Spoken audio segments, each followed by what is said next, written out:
I have the same temptations as you. We all have the same temptations.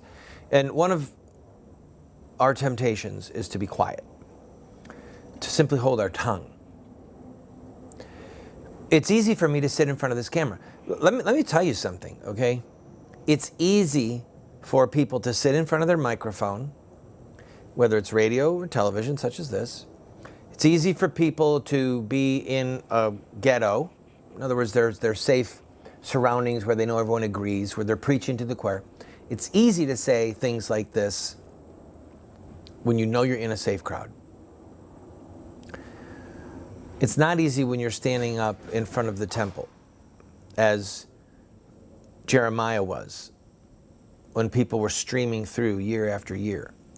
And he was prophesying that God was going to bring judgment on Israel and on Jerusalem. The people coming through were angry with him. The elders persecuted him. He was arrested more than once. One time he was let down in a muddy cistern, left there to die. The difficulties that he endured were because he was within eyeshot, not just earshot, but within eyeshot of the people that he was prophesying to. And in my opinion, one of the greatest gifts that we can give to our fellow Christians, our fellow Americans, of whatever denomination or whatever religion they are, including atheists, one of the greatest gifts that we can give to them is to say the words of truth in their hearing. Paul, the apostle, said that for some, we are the fragrance of life. For others, we are the stench of death. Life, because in effect what he said, it's in the book of Philippians, that his message said to people that there is an eternity that you can spend with God. The negative was a rebuke to those who were turning their backs on God, and that they would spend eternity in the lake of fire, in the second death. But it was the proximity. It was that being right there and having the courage to say it.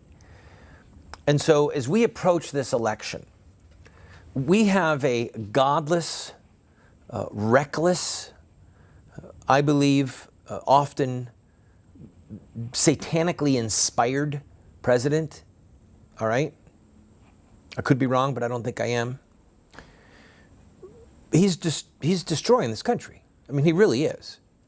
His policies, his self-conscious efforts are destroying what used to be a Christian nation. And we're clearly not anymore. We clearly aren't. But I'm saying that in this camera. The question is, will we say it with our friends, with our family, with people that might not agree or people that are on the fence? How much skin will we put in the game?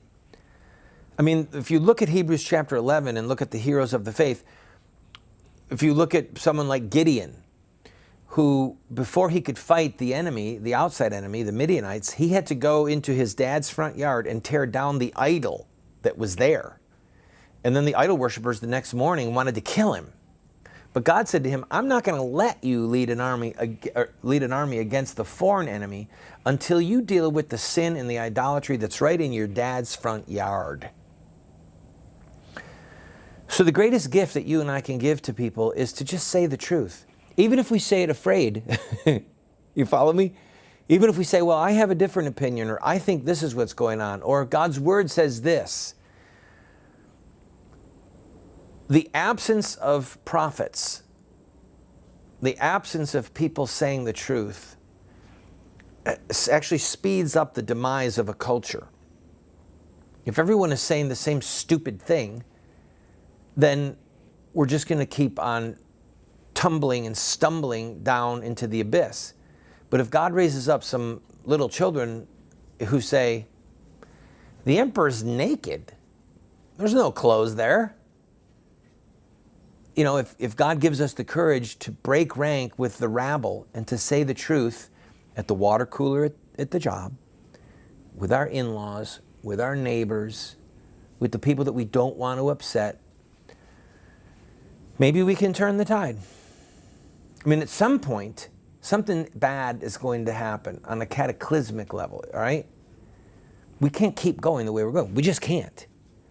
And if we're going to come out of it, if we're going to treat ISIS as the threat that it is, if we're going to treat Ebola as the threat that it is, if we're going to treat child killing and the militant homosexual movement as the threats that they are, that would bring on the judgment of God, it's going to take men and women of courage to simply say the truth.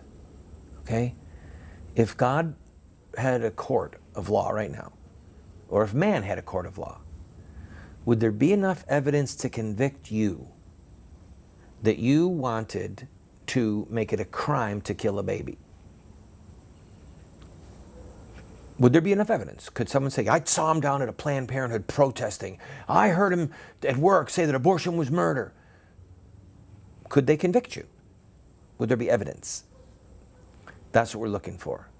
Evidence that we believe in the Lord our God, and we are the unashamed ambassadors of His good news and the unashamed ambassadors of His righteous judgments.